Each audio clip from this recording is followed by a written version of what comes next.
प्रभू येशू ख्रिस्ताच्या मधुर नावात आपणास सलाम. उपासना कार्यक्रमामध्ये आपले स्वागत आहे.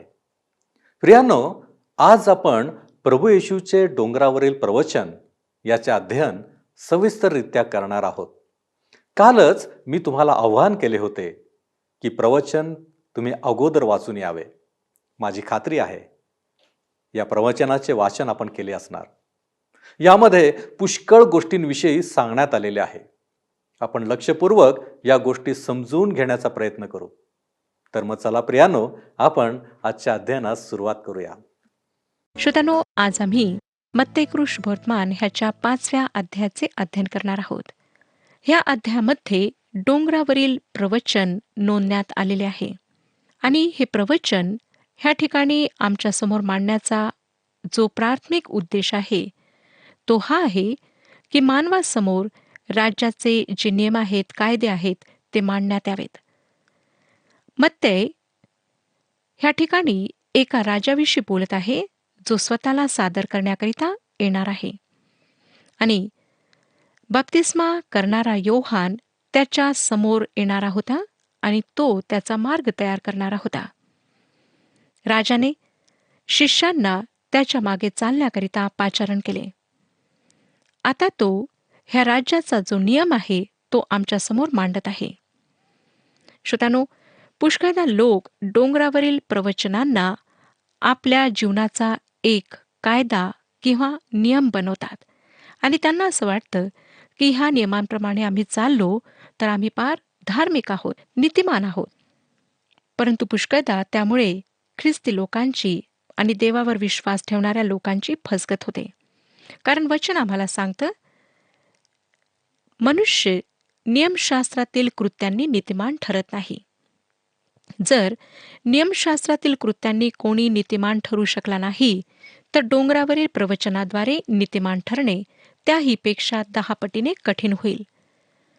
आमच्या स्वतःच्या जीवनाला आम्हाला ह्या 2 आज्ञा अर्थात तू हत्या करू नको, व्यभिचार करू नको लावून पाहायला हव्यात.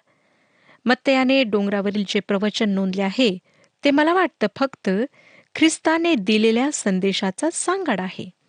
मी ह्या प्रवचनाला अशा प्रकारे विभागलेले आहे. 5वा अध्याय 1 ते 16 वचने, राज्याच्या ह्या विषयांचा स्वतःशी संबंध. 5वा अध्याय 17 आणि 18 वचने, राज्याच्या विषयांचा नियमशास्त्राशी संबंध. नंतर मत्तेकृ शुभवर्तमान 6वा अध्याय ह्यामध्ये राज्याच्या विषयांचा परमेश्वराशी संबंध. नंतर 7व्या अध्यायामध्ये राज्याच्या विषयांचा दुसऱ्यांशी संबंध. डोंगरावरील प्रवचन धन्यवादाने सुरू होते. श्रोत्यांनो, ह्या ठिकाणी सांगण्यात आलेले आहे की राज्याचे विषय काय आहेत. ते ह्यात वर्णिलेल्या व्यक्तीचे वर्णन करतात. पहिले वचन स्पष्ट करते की ह्या प्रवचनाला डोंगरावरील प्रवचन का म्हटले आहे. सर्वप्रथम आम्ही हे लक्षात घ्यायला हवे की ख्रिस्ताने हे प्रवचन समुदायाला दिले नाही तर त्याच्या शिष्यांना दिले, जे आधीच त्याचे होते, ज्यांनी त्याच्यावर विश्वास ठेवला होता. आता आपण राज्याच्या विषयांचा नियमशास्त्राशी काय संबंध आहे तो पाहणार आहोत. 5वा अध्याय पहिली 2 वचने, तेव्हा त्या लोकसमुदायांना पाहून तो डोंगरावर चढला व तो खाली बसल्यावर त्याचे शिष्य त्याच्याजवळ आले. मग तो तोंड उघडून त्यांना शिकवू लागला. जरी लोकसमुदायाला उद्देशून हे प्रवचन दिलेले नाही तरी अप्रत्यक्षपणे हे समुदायाकरिता आहे. समुदायाला व त्यांच्या गरजेला प्रभू येशू ख्रिस्ताने पाहिले. आमच्या ह्या काळात लोकांनी ख्रिस्ताकडे येण्याची आवश्यकता आहे. आमचे कर्तव्य आहे श्रोत्यांनो की आम्ही बी पेरावे आणि हे बी म्हणजे देवाचे पवित्र वचन आहे. आणि तो दिवस येत आहे जेव्हा ख्रिस्त स्वतः येऊन त्याचे राज्य ह्या पृथ्वीवर स्थापित करेल. 3रं वचन पहा, जे आत्म्याने देईन ते धन्य, कारण स्वर्गाचे राज्य त्यांचे आहे. हे वचन सांगते की जे आत्म्याने दीन आहेत ते धन्य आहेत. ह्या ठिकाणी आत्म्यामध्ये दीन कसे व्हावे ह्याविषयी सांगण्यात आलेले नाही. ह्या 12 वचनात प्रभू येशू ख्रिस्ताने धन्य हा शब्द 9 वेळा वापरलेला आहे. फक्त देवाचा आत्माच आम्हाला आमची आत्मिक गरिबी दाखवू शकतो. ह्या प्रवचनात ख्रिस्त आपल्या शिष्यांना स्वर्गीय राज्याचे नागरिक कसे बनावे ह्याविषयी सांगत नाही, कारण ते त्याच्यावर विश्वास ठेवण्याद्वारे स्वर्गाचे नागरिक आधीच झालेले होते. आज आम्ही आत्मिक रूपाने फार दरिद्री आहोत, एकदम कंगाल आहोत, कारण आमची आत्मिक वाढ होण्याकरिता आम्ही प्रयत्न करीत नाही. आमच्याजवळ देण्यासारखे सोने चांदीपेक्षा अधिक मौल्यवान असे काही आहे. पौलाने त्याला अशा प्रकारे प्रकट केले. करिंथकरास दुसरे पत्र 6 अध्याय 10 वचनात तो म्हणतो, दुःखी मानलेले तरी सर्वदा आनंद करणारे, दरिद्री मानलेले तरी पुष्कळांना सधन करणारे, कफल्लक असे मानलेले तरी सर्व वस्तू संपन्न अशी आम्ही आपली लायकी पटवून देतो. त्यांची ही आत्मिक धनट्यता होय. जे ख्रिस्ताचे आहेत त्यांच्याजवळ बरेच काही आहे. त्यांना परमेश्वराने धनवान बनवलेले आहे, परंतु पुष्कळदा आम्ही आमची धनट्यता ओळखून घेत नाही. 4 वचन पहा, जे शोक करीत आहेत ते धन्य, कारण त्यांचे सांत्वन करण्यात येईल. ह्याच प्रकारचे विचार वचनात दुसरीकडे सुद्धा आम्हाला सापडतात. जर आपण सपन्याचे पुस्तक 3 अध्याय आणि 12 वचन पाहाल तर त्यामध्ये लिहिलेले आहे, मी तुझमध्ये नम्र व गरीब लोक राहू देईन, ते परमेश्वराच्या नामावर श्रद्धा ठेवितील. मिखा त्यांचे उदाहरण आहे, जे शोक करतात आणि त्यांचे सांत्वन केल्या जाते. ह्या दिवसात नम्र व सौम्य लोक पृथ्वीचे वतन प्राप्त करीत नाहीत. म्हणून डोंगरावरील प्रवचन आज प्रभावी वाटत नाही. परंतु श्रोत्यानो, जेव्हा प्रभू येशू ख्रिस्त व्यक्तिगतपणे ह्या पृथ्वीवर येईल आणि राज्य स्थापित करील, तेव्हा नम्र लोक पृथ्वीचे वतन प्राप्त करतील. 5 अध्याय 5 वचन, जे सौम्य ते धन्य, कारण ते पृथ्वीचे वतन भोगतील. हे आम्हाला स्तोत्रसंहिता 37 अध्याय आणि 11 वचनामध्ये वाचायला मिळते. त्या ठिकाणी लिहिलेलं आहे, पण लीन जन पृथ्वीचे वतन पावतील. श्रोतांनो, प्रश्न हा आहे की आम्ही सौम्य कसे बनतो? आमचा प्रभू नम्र आणि सौम्य होता, आणि तो एक दिवस सर्व काही आपल्या हातात घेणार आहे, आणि आम्ही देवाचे वारसदार आहोत व ख्रिस्ताचे संगी वारसदार आहोत. आम्हाला सांगण्यात आले आहे, गलतीकरास पत्र 5 अध्याय 22 आणि 23 वचनांमध्ये, आत्म्याच्या द्वारे निष्पन्न होणारे फळ प्रीती, आनंद, शांती, सहनशीलता, ममता, चांगुलपणा, विश्वासूपणा, सौम्यता, इंद्रिय दमन हे आहे. अशांविरुद्ध नियमशास्त्र नाही. फक्त देवाचा आत्माच आम्हाला सौम्य व दीन बनवू शकतो. देवाचा आत्मा आम्हाला नम्र करून लीन बनवू शकतो. जर आपण स्वप्रयत्नांनी दीनता प्राप्त करू शकाल तर मग आपण घमंडी बनाल, होय ना श्रोत्यानो? नम्रता, दीनता स्वप्रयत्नांनी नाही, तर आत्म्याच्या प्रयत्नांनी शक्य आहे. फक्त पवित्र आत्मा अधीन असलेल्या ख्रिस्ती लोकांच्या जीवनात दीनता उत्पन्न करू शकतो. ज्या ख्रिस्ती लोकांनी पवित्र आत्म्याचे फळ उत्पन्न करण्याचे रहस्य शिकून घेतले आहे, ते धन्यवादाकडे वळून वाचू शकतात. जे सौम्य ते धन्य, कारण ते पृथ्वीचे वतन भोगतील, आणि सौम्यतेचे प्रतिफळ भविष्यात आहे. पौलाने करिंथ येथील विश्वासणाऱ्यांना करिंथकरास पहिले पत्र 6 अध्याय 2 वचनामध्ये म्हटले, किंवा पवित्र जन जगाचा न्यायनिवाडा करीतील हे तुम्हास ठाऊक नाही काय? तुमच्याकडून जगाचा न्यायनिवाडा व्हायचा आहे, तर तुम्ही अगदी क्षुल्लक बाबींचा न्याय करण्यास अपात्र आहात काय? श्रोत्यांनो, धन्यवाद. देवाच्या संतानाने त्याच्या जीवनात ओळखून घ्यावेत असे ध्येय सादर करतात, परंतु तो ते स्वप्रयत्नाने करू शकत नाही. सौम्यता पवित्र आत्म्याचे फळ आहे. नंतर 6व्या वचनात सांगितलेले आहे की जे नीतिमत्वाचे भुकेले व तान्हेले ते धन्य, कारण ते तृप्त होतील. एका स्वाभाविक व्यक्तीविषयी काय काय ती नीतिमत्वाविषयी भुकेली व तान्हेली आहे?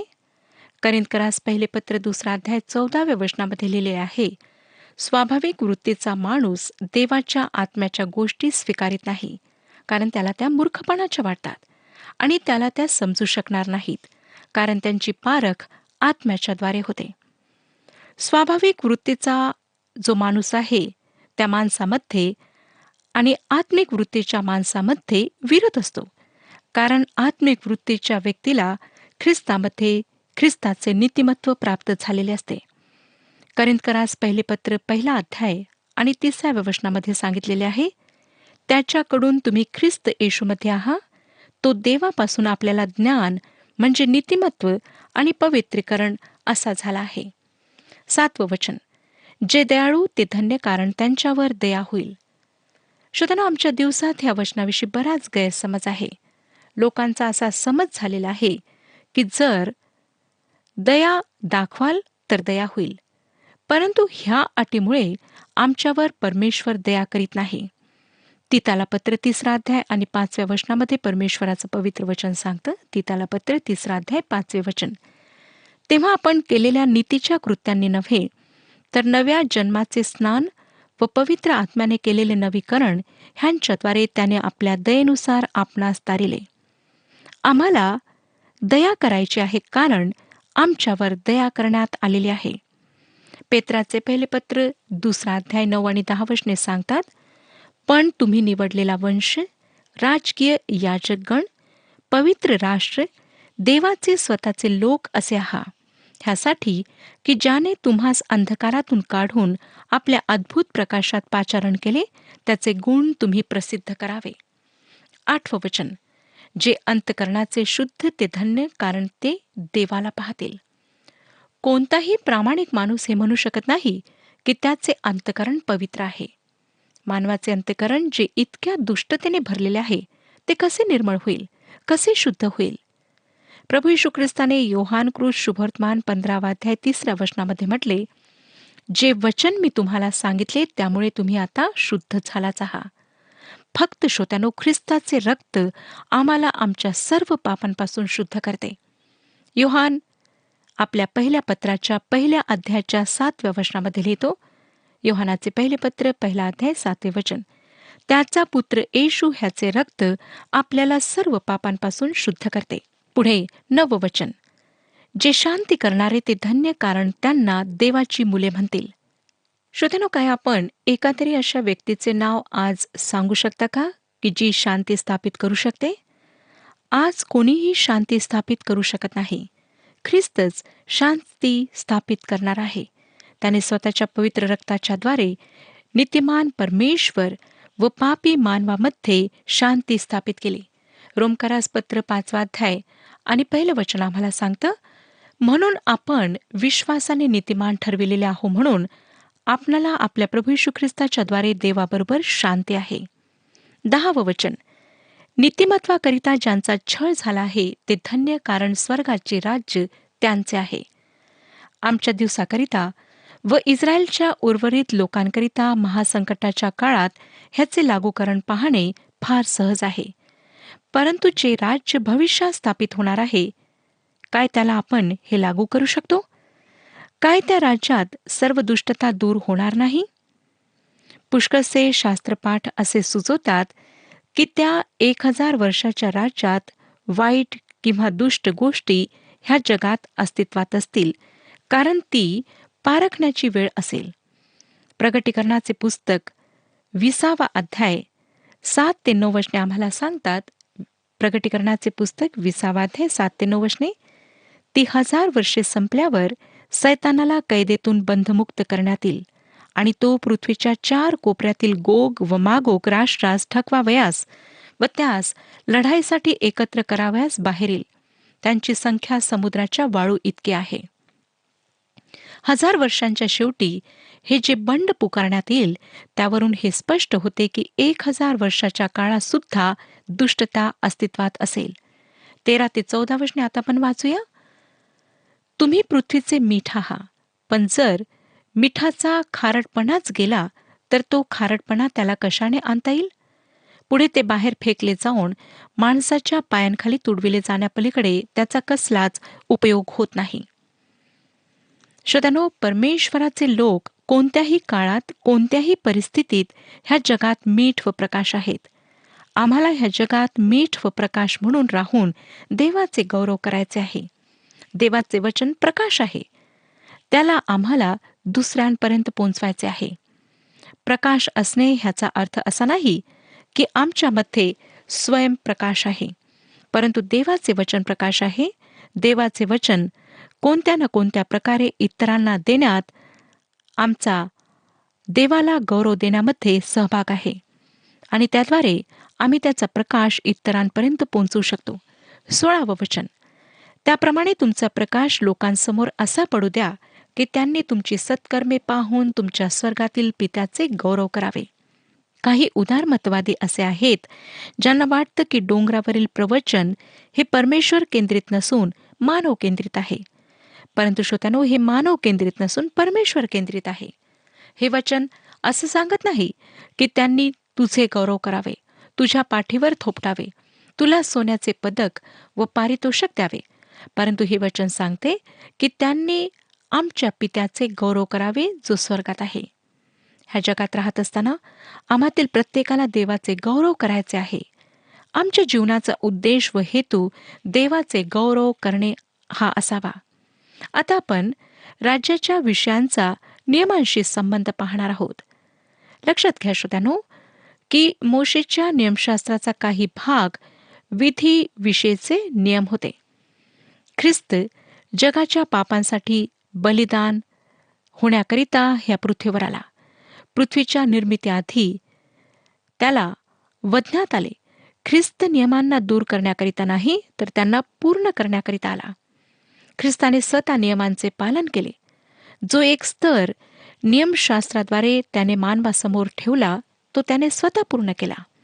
देवाचा स्तर बदललेला नाही कधी तो बदलणार. आम्ही त्याच्या स्तरापर्यंत स्वतःच्या बळावर किंवा स्वतःच्या प्रयत्नांनी स्वतःला पोहोचवू शकत नाही. आम्हाला मदतीची गरज आहे.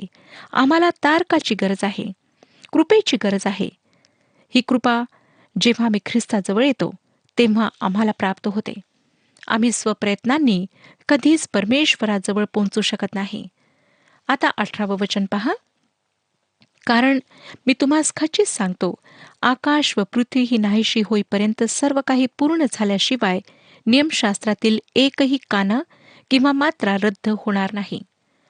मला खात्री आहे की जे काही मी आपणाला सांगत आहे त्याचा अर्थात डोंगरावरील प्रवचनाचा आपण चुकीचा अर्थ घेत नाही. मी असे म्हणत नाही की आम्ही मोशेचे नियमशास्त्र मोडण्याकरिता स्वतंत्र आहोत. खरी गोष्ट ही आहे श्रोतानो की नियमशास्त्र अद्यापही मूल्यमापनाचा स्तर आहे. ते मला हे स्पष्ट करते की आम्ही देवाचा स्तर मापू शकत नाही. ह्याद्वारे मला ख्रिस्ताच्या वधस्तंभाकडे नेण्यात येते. फक्त एकाच मार्गाने मी नियमशास्त्र पूर्ण करू शकते आणि तो मार्ग म्हणजे ज्याने स्वतः ते पूर्ण केले त्या ख्रिस्त येशूचा स्वीकार करून. 19वं वचन, ह्यास्तव जो कोणी ह्या लहान आज्ञातील एखादी रद्द करील व त्याप्रमाणे लोकांना शिकविल त्याला स्वर्गाच्या राज्यात अगदी लहान म्हणतील, पण जो कोणी त्या पाळील व शिकविल त्याला स्वर्गाच्या राज्यात मोठा म्हणतील. आज्ञांचे उल्लंघन करून आपण निर्वाह करू शकणार नाही, परंतु आपण स्वतःच्या बळावर त्यांचे पालन करू शकत नाही. एकाच मार्गाने आपण त्यांचे पालन करू शकता आणि तो मार्ग म्हणजे प्रभू येशू ख्रिस्ताकडे येणे आणि तारण प्राप्तीसाठी सामर्थ्य व शक्ती प्राप्त करण्यासाठी त्याच्याजवळ येऊन त्याच्यावर विश्वास ठेवणे. आज्ञा तारण प्राप्तीचा मार्ग नाही, परंतु तारण प्राप्तीचा मार्ग दाखविण्याचे माध्यम आहे जे ख्रिस्ताच्या कार्याला स्वीकारण्याद्वारे आम्हाला प्राप्त होते. 20वं वचन, मी तुम्हाला सांगतो, शास्त्री व परुषी ह्यांच्यापेक्षा तुमचे नीतिमत्व अधिक झाल्याशिवाय स्वर्गाच्या राज्यात तुमचा प्रवेश होणारच नाही. ख्रिस्त जे काही सांगत आहे ते समजून घेणे फार महत्वाचे आहे. नियमशास्त्राप्रमाणे परुषी लोकांची धार्मिकता उच्च होती, परंतु स्वीकारार्ह नव्हती. धार्मिकता जी देवाला मान्य आहे ती प्राप्त करण्यासाठी आमचे स्वतःचे प्रयत्न व्यर्थ आहेत. आमच्यासाठी ते ख्रिस्ताने करण्याची आवश्यकता आहे. 21 आणि 22 वचने, खून करू नको आणि जो कोणी खून करील तो न्याय सभेच्या दंडास पात्र होईल असे प्राचीन लोकांना सांगितले होते. हे तुम्ही ऐकले आहे. हे फार विलक्षण विधान आहे श्रोतानो.